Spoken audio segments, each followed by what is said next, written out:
Got a question? Ask Tom on Home Show Radio. This is Home Show Radio live on Facebook and YouTube. Your questions, Tom's answers. Now here's Tom Tynan and Charlie Moger. Oh, I feel like you've been awake all day. We have been. Well, I have. I've been up since 4:30 this morning. Speak for yourself. I just did. I always do. As always, I'm Charlie Moger, and he is Tom Tynan. I do that because I look in the monitors backwards. I got to figure this out. Anyway, so Tom's here. And thank you for joining us this afternoon, live on Facebook, live on YouTube. We're here every Thursday. We used to do this in the morning at 8:45 in the morning, and decided that, you know what? We want to sleep in. So Tom sleeps until 4, I sleep until 5. And yeah, no sleeping in. That's right. And we join you in the afternoon to answer all your questions, your home improvement questions. So we're live here.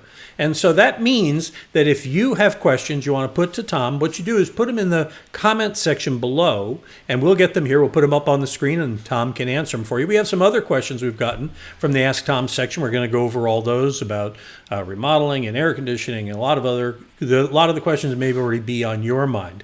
But we'll also be joined today by our special guest, Alan O'Neill from Abacus Plumbing. Tom, Alan, you can wave. There he is. So Alan will be joining us in a couple minutes here to answer your plumbing questions and help you out and get things going that way. Plus, we have big news today, Tom. We have the winner of the first round of the Door Clearance Center Ugly Door Contest that we're going to announce. Big news. It's huge. Big news. And let me tell you, Charlie, it was one ugly door. It is one ugly door. Yeah, Tom and I have already seen it, and you'll see it in a few minutes. So Anyway, feel free to drop your comments in. Even if you want to say hi, just be good to know you're with us this afternoon as we do the Facebook Live. So let's get right to the business at hand, Tom, the questions we get from the Ask Tom section. Ready? First question we have here comes all the way from Roanoke, Virginia. That's where you find Jason. And he says, I have a 20-year-old double-wide home with the original 20-year OC aluminum brown shingles. And along the back, he says there are 5 roof vents that are rusted. And in replacing the roof, he wants to know, can I do away with those and instead install a ridge vent? Absolutely. If you have a standard attic, you have soffit vents, you have a gable roof with a small or big attic space. It doesn't have to be huge, but there's enough air on top. It's the only way to go. And in the old days, the ridge vents were actually exposed metal. They were kind of a galvalume, and they would discolor over time, and people would try to, paint them and stuff, and you don't want to deal with that. The new ones, they're made out of a poly type material, and then they're covered with a shingle, so the shingle protects them from the UVs, and they'll last indefinitely as long as the roof. So they're using the same kind of shingle on a trailer, on a double wide, as they would on a regular home? Yeah, a shingle's a shingle. There's different qualities of shingles. And as you go up, and you can get better and better ones. And with Owens Corning, I have Owens Corning on my house, or if you go with GAF, there's some now that'll come with a lifetime warranty if they're put on the right way. And then you can still get 3-tab shingles. You can get architectural shingles that are lightweight and thinner. And you can get some with the mildew resistant type shingles. So there's a lot of different options today, but it goes on homes, goes on double wides. A shingle's a shingle. Next question comes to us from Michael. He's over in West Houston. Tom, he says, I'm 3 weeks away from starting my home build, and the lumber yards are telling me they are out of lumber. Do you have any idea, or can you even find out when the lumber shortage is going to be over and when supply is going to come back up? Well, I'm not Karnak, so I can't tell you what's going on. Obviously, there's a shortage of everything, and it's not because we ran out of trees. I want everybody to know that.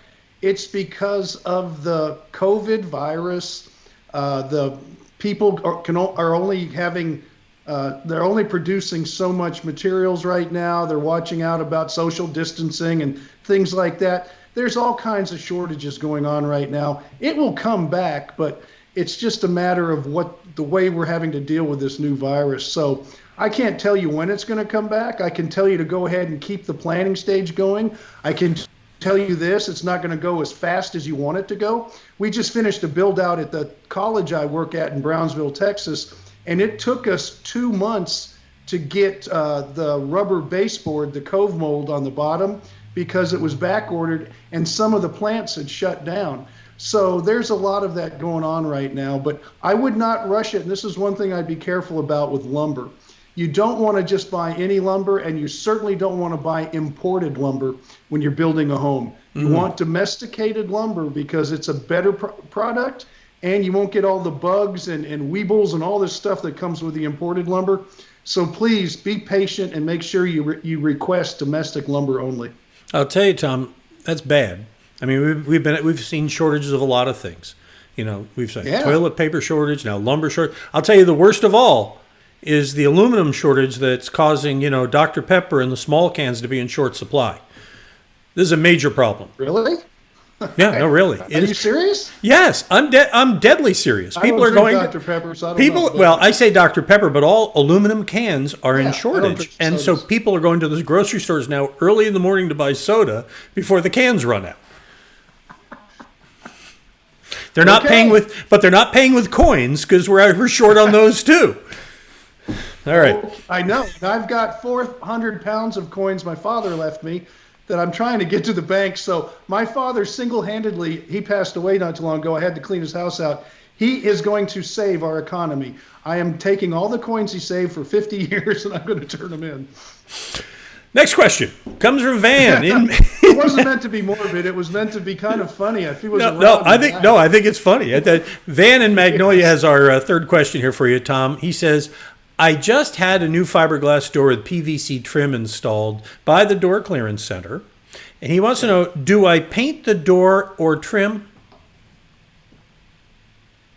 Do you paint it? Yeah. If you want to paint it, you can. If it's a fiberglass door, you can stain it too, but it's all what you want to do. But a fiberglass won't rot. I think you said it was a fiberglass door, Charlie? Yeah. Is that fiberglass right? door. Yeah. It's not going to rot, but it can't look very good unless it has a finish on there. So to make it look good, painting is fine. Staining is fine. Use a gel coat stain. It works great. So there's different ways to finish fiberglass. Now you have the gel coat finish on yours, right? On your door at home? Yes.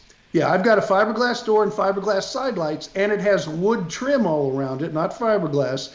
And Rudy came out, sanded the whole thing because it was old, but it's not rotted. And they put a really beautiful finish on there. They put Sikkens as a top coat. They matched the wood as close as they could to the fiberglass. And I'm really pleased with it. And it looks just like wood. If you came up to it, you would think it's light oak.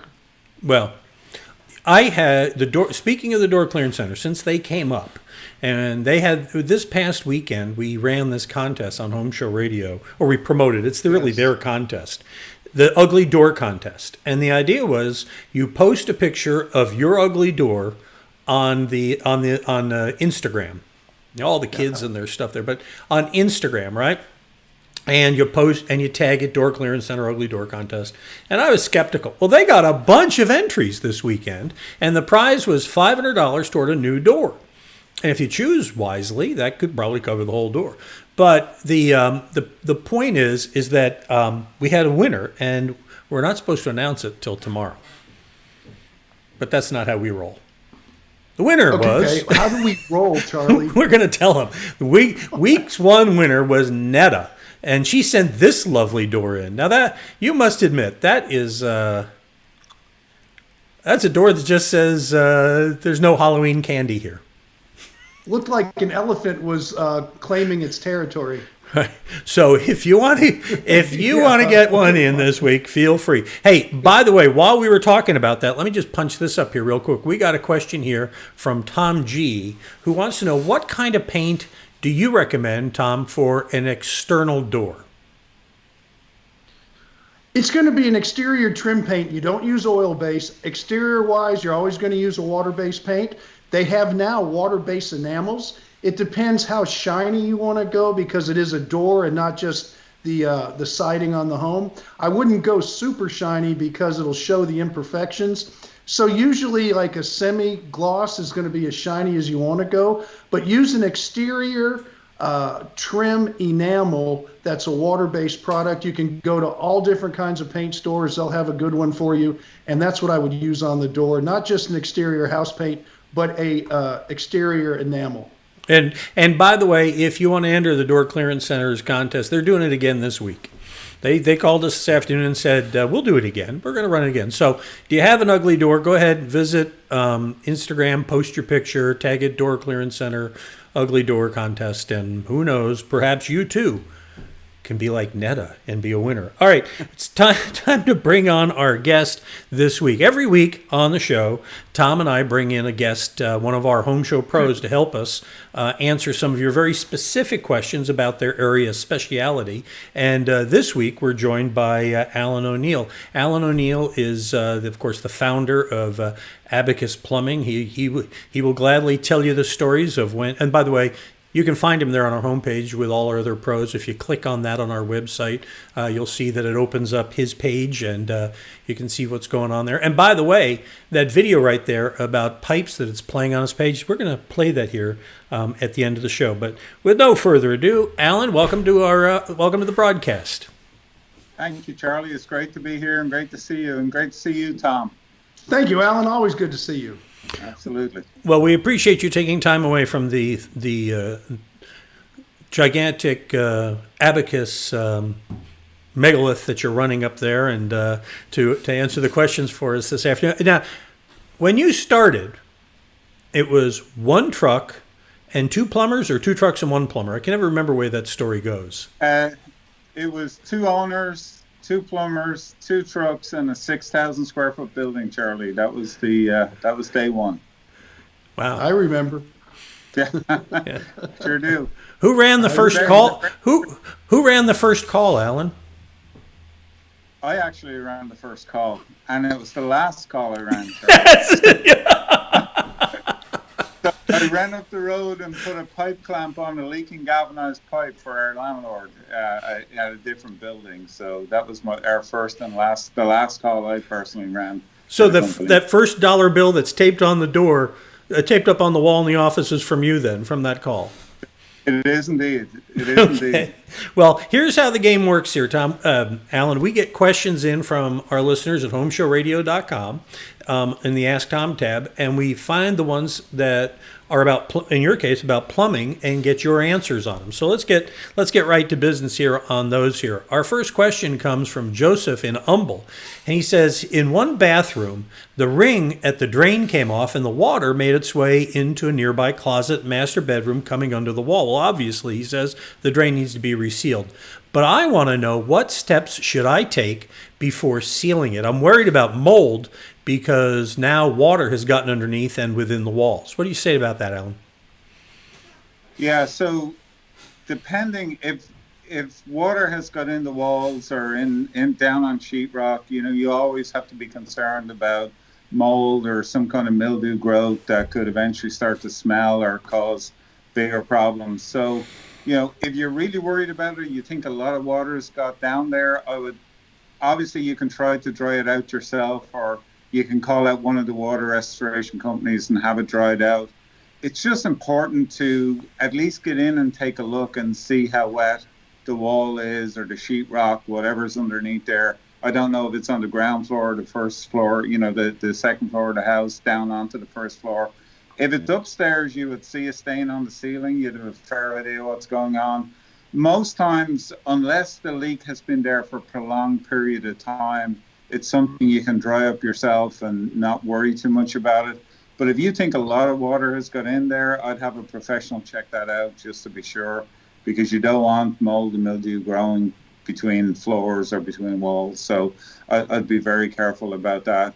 With regard to sealing the drain, what a lot of homeowners try to do is just put some silicone around the drain opening in the bathtub, which is not a good plan, because it's like putting a Band-Aid on something, right? So what really needs to happen there is, what probably has happened is the plumber's putty has eroded under the flange of the drain, and water is, every time the tub is used for a shower or bath, water is leaking under the tub. So you need to if there's a trap door and you can see in there, you need to check it out with a flashlight and see, run a small amount of water in there, see where it's leaking from.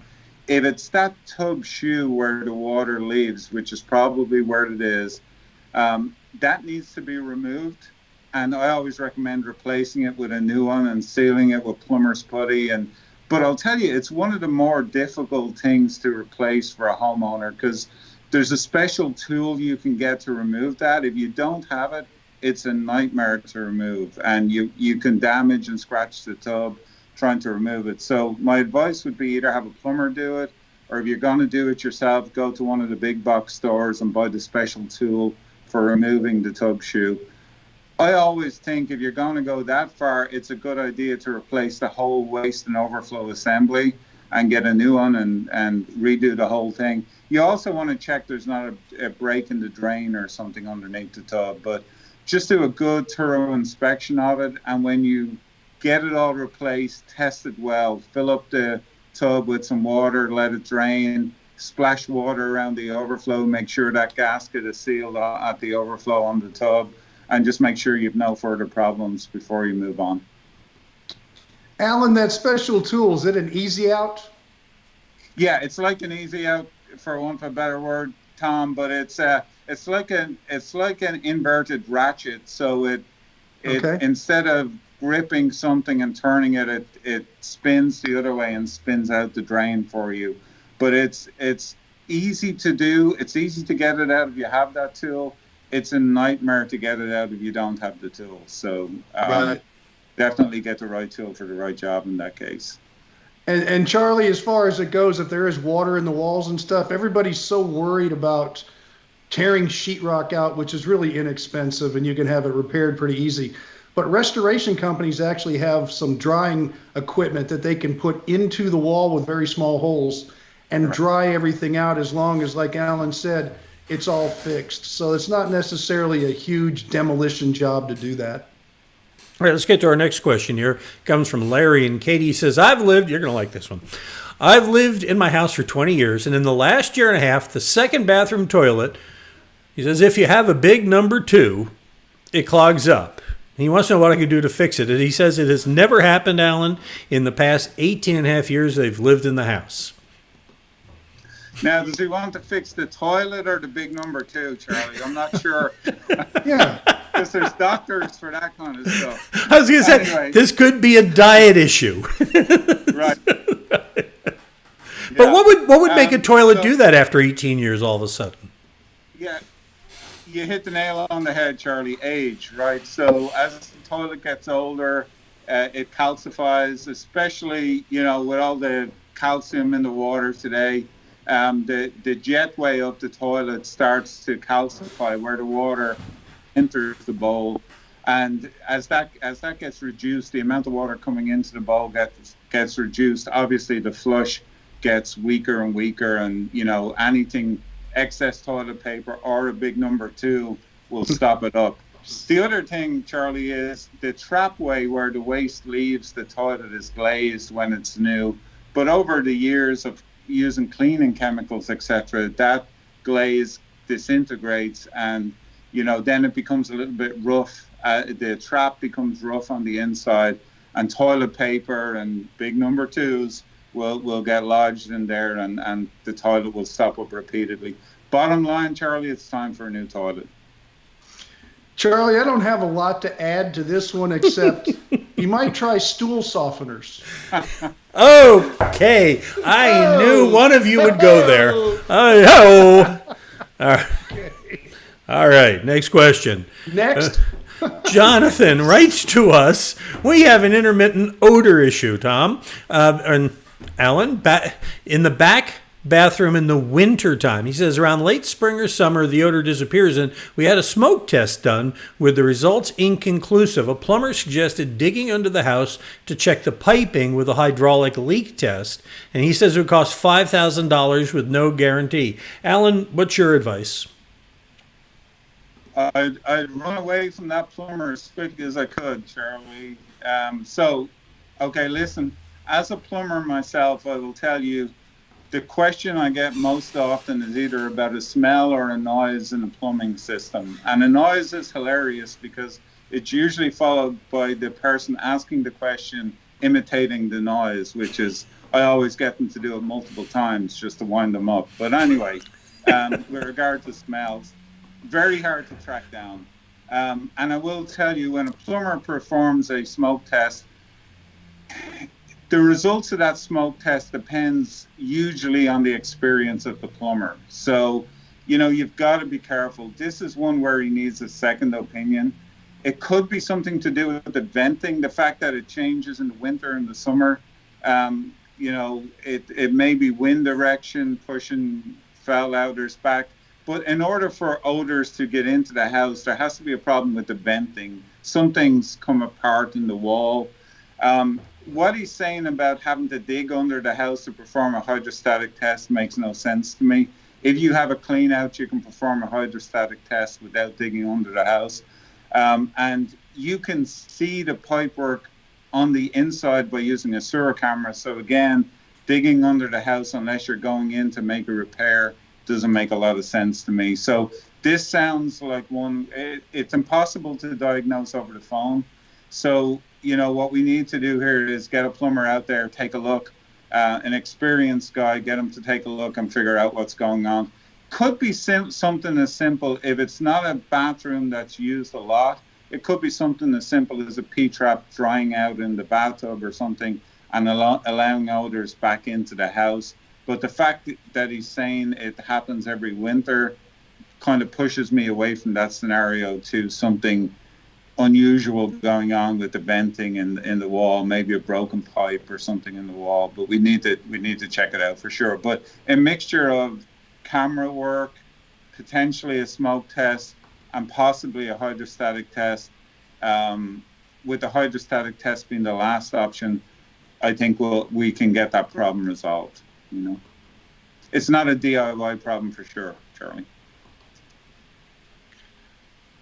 Yeah, I'm not sure what to add to that because Alan's so thorough with his answers, but you've got to be careful with people who are selling you all kinds of different techniques and things when you really don't have to have that. So be careful. Get a good plumber.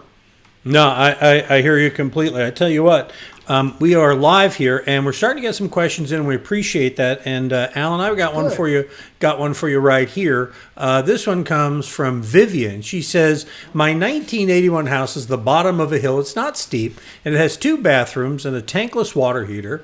The showers take at least a minute to get hot water, and only if the shower handle is turned to the max. Otherwise, a cold shower is all she gets. The same for the kitchen sink. Any idea if this is a water heater issue versus a plumbing issue, Alan?" Yeah, so when people think tankless water heater, they think instant hot water, Charlie. But the amount of time it takes to get water from a faucet or a shower depends on one thing and one thing only. It's the distance of pipe from the hot water heater to the outlet. That's what determines how long it takes. Now, also, tankless water heaters operate on flow rate, so they need at least half a gallon of water per minute running through the tankless water heater to activate the burner.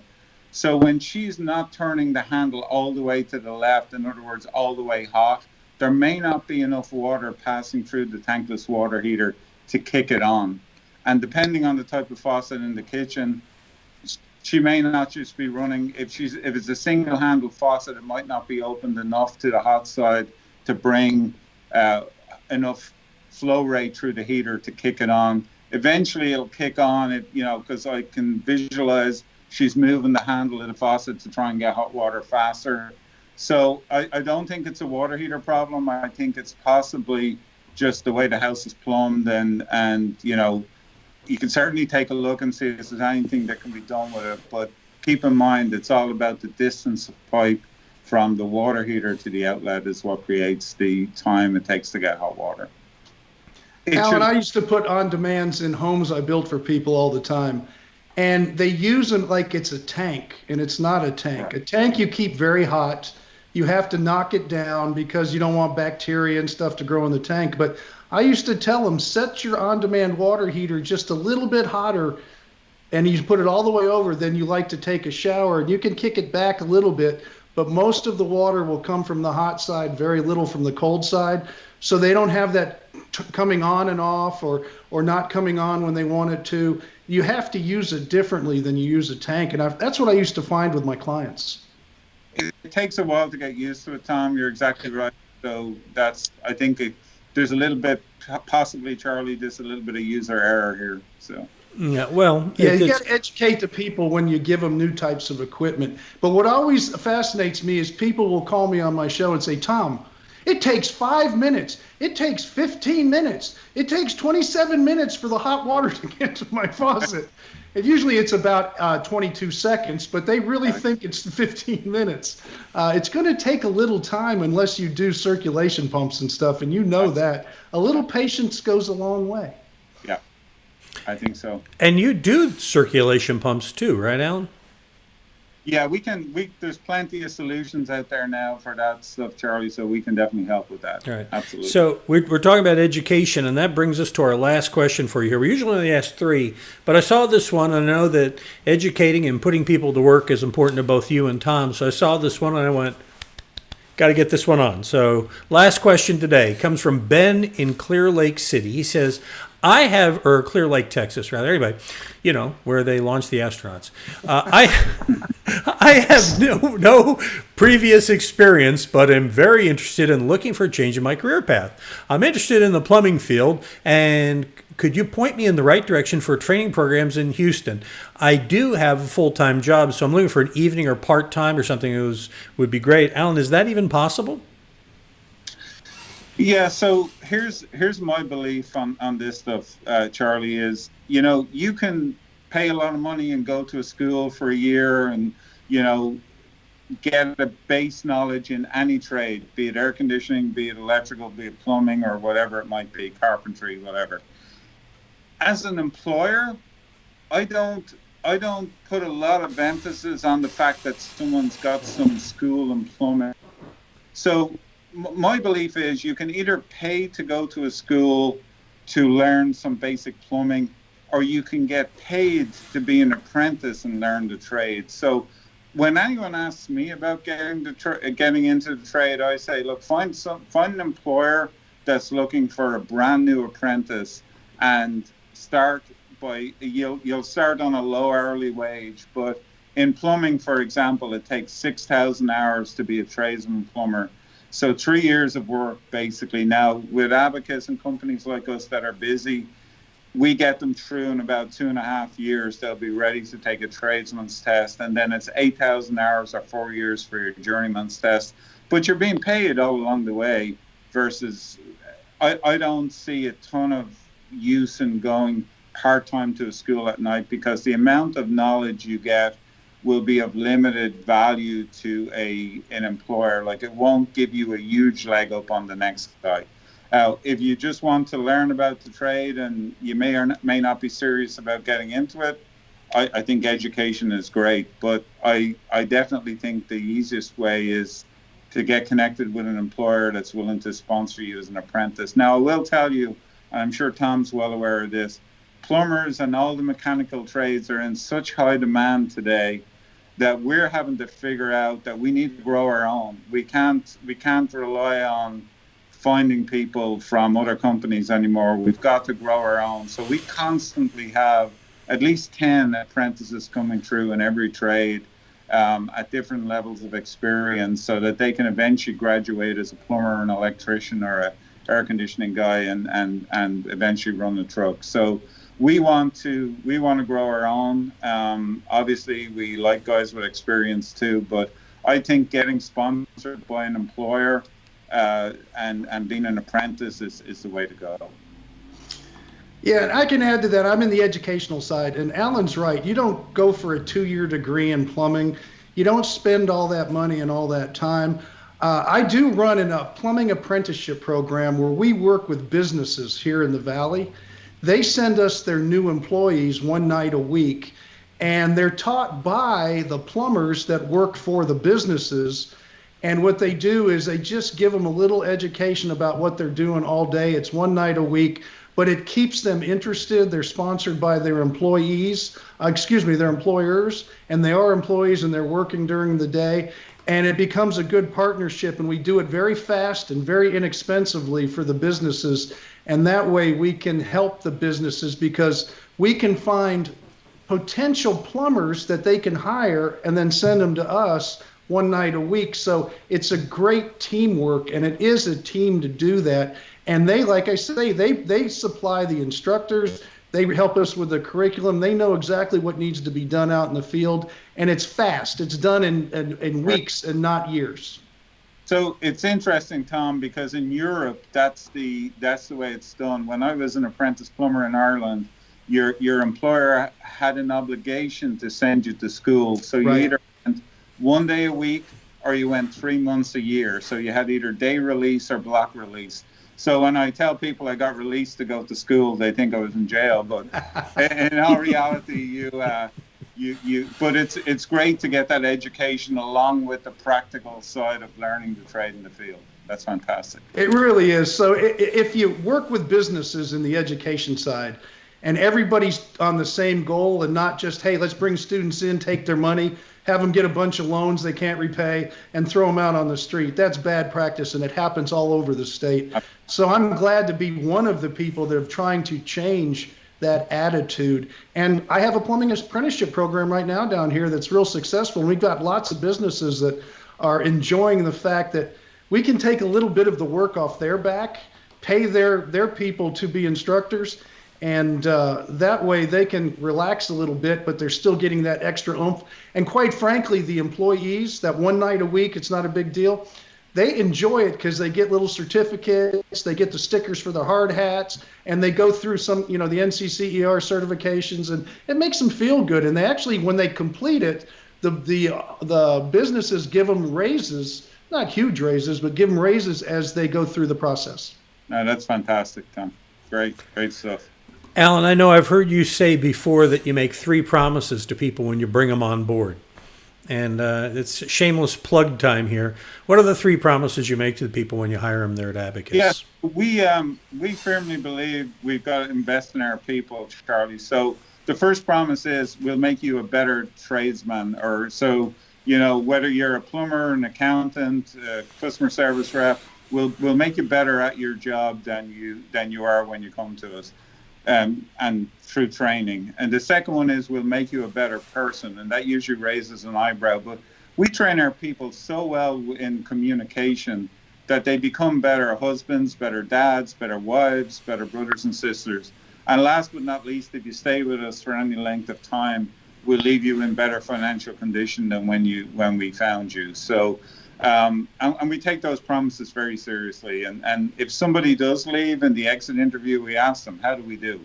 And most times they say, you lived up to your promise. So it's pretty good. And you teach them that fancy accent too while they're working there? We try, Charlie. That's the golden ticket right there. So, Alan, thank you so much for being with us here today. Tom and I can't thank you enough. I know you helped a lot of people. Thanks, with the questions and answers. And Abacus, of course, is one of our home show pros. You're looking for any of them, especially Alan, you'll find them on our homepage at homeshowradio.com. And you scroll down. All our pros are right there. So you click on the Abacus button and it opens up that page. And before you know it, you're face-to-face with Abacus and the way you can reach him and all that. So, Alan, thanks again for being with us today. You're welcome. Thanks, guys. Thanks, Tom. Good Thanks, Alan. Nice to see you. I tell you what we're going to do right now, Alan, before you go, I just let you know, we're going to run a little video, one of our feature videos we did with you, where you guys helped out a guy who had a problem with his with drains. And it turned out that you had to do some pretty invasive surgery. And this will give you an idea of the kind of work that Abacus does. Big cavity right here that literally will start to eat away, and then you can see the crack going right down the pipe. Well, this will eventually would have got even worse. Not all clogged drains are created equally. Laundry wouldn't drain right. The kitchen side of the house, it was backing up also. Anytime he would use the laundry or the kitchen, it would literally was coming out through the old clean out that used to be here, and it was just kind of just going all over the place. The drain had been cleared several times, but the problem always came back. Just a hassle that just needed to be fixed. But you can't fix something until you know what's wrong with it. Cleaned it up with the jetter a little bit, came back, re-video inspected it again. There's a big giant hole in the pipe. The other plumbing companies failed to find the real problem because they did not do a video inspection of the old cast iron drain line. 50 to 60 years worth of water running through there. This is just time, it just eats it away. No one is better at being in hard to reach places than plumbing. The drain line goes all the way underneath the house, goes to the city sewer, which is back here at the easement. 50 feet of corroded pipe under a cement slab is bad. Ignoring the problem is worse. Water sitting in the pipe or below the pipe, super saturating the soil under the foundation. And when that happens, the ground gets soft. When the ground gets soft, the foundation begins to shift. Then you've got a whole lot more problems than just plumbing problems. A small tunnel was needed to access the laundry. The rest of the drain was rerouted. This is bringing it out this way, running it through the backyard, and tying it over into the main sewer line, which is on the other side of the house. Problem fixed, drain, draining. And it's now all easier to access. It just feels better to know that everything's working right the way it's supposed to. Correctly diagnosing and fixing plumbing problems is what makes Abacus Plumbing a certified Home Show Pro. For HomeShowRadio.com, I'm Tom Tynan. Well, he sure seems to know what he's talking about. I'm glad it wasn't my house. Yeah, I tell you what. Well, anyway, no, I feel bad for the guy, but you know what? You got it handled, and I think that's what you see. Yeah, Hey, I got it fixed. It's okay. I got a question came in for you here while we were in there from a guy named. Before we wrap up today, I got one more question for y'all, and thank you all for staying with us. We'll be back again next Thursday rather at 4:00. This is our new time for the show. But here's a question we got here from Jeff. If I can get this up here, he says, so we're thinking about buying a condo in Galveston for a weekend house, and his wife doesn't want to deal with a house, which he doesn't mind doing, even though I'm not in charge. He says, what are the pros and cons of a condo in Galveston? I know you had one, Tom. What are your thoughts? I didn't have a condo. I had a freestanding old home out on the West End, which I really enjoyed. But, finally, after the kids grew and everything, we got rid of it after Hurricane Ike. But as far as condos, some people like condos. The one thing I like to warn people about is the fees associated with having a condominium that take care of the condo. The fees can get outrageous sometimes because they take care of the outside, the painting, the yard, which sounds nice, but you've got to watch out for the fees on that. But as far as that goes, I don't have a problem with people having a condo or a home, but I do always recommend that you go to the property management company and find out exactly how the fees are structured. Can they go up without any notice? Because I know it can go from $400 to $1,000 a month easily, and you think you don't have a mortgage or you have a low mortgage, but those condo fees can get you. So be careful with that one. That's the one thing I tell people to worry about. And now yours was really just a double wide on stilts, wasn't it? Mine was built in 1960. It was the model home out there. It was out there all by itself. There wasn't even the highway out there back then. And they put a deck all the way around, and some guy started selling property out there and building these stilt homes. But it was a double wide. They put on stilts, bolted it down. Very simple, and it's still there today. But you're not. Yes. It's like all I think the hurricanes, all the tropical storms. It's still there today. Isn't it the same with a boat and a house on the beach? There are two happy days. The day you buy it, the day you sell it. We enjoyed our house. You do have to maintain it, and it's the ocean always wins. Whether it's exterior lights, you leave your car out there, it gets rusty.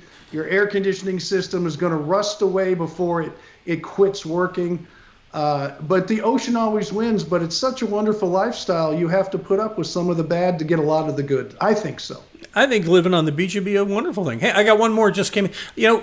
We appreciate you sending the questions. We want to wrap up here, but we appreciate you. We'll answer them. We're like a band. We'll keep playing if you keep clapping. So here we go. Tricia Pollard has our next question. She says, we have white ceramic tile, Tom, which has divots in it after a deaf cat pushed things over the edge in a desperate attempt to hear the noises she knew that it was supposed to make. Gotta love a cat. The divots show brown under the white surface. She wants to know, Tom, what can she do about this now? Nothing. Replace the tile. When people buy tile, and I used to teach tile class at Houston Community College 150 million years ago, I would tell them, look at the body of the tile and look at the glaze on top.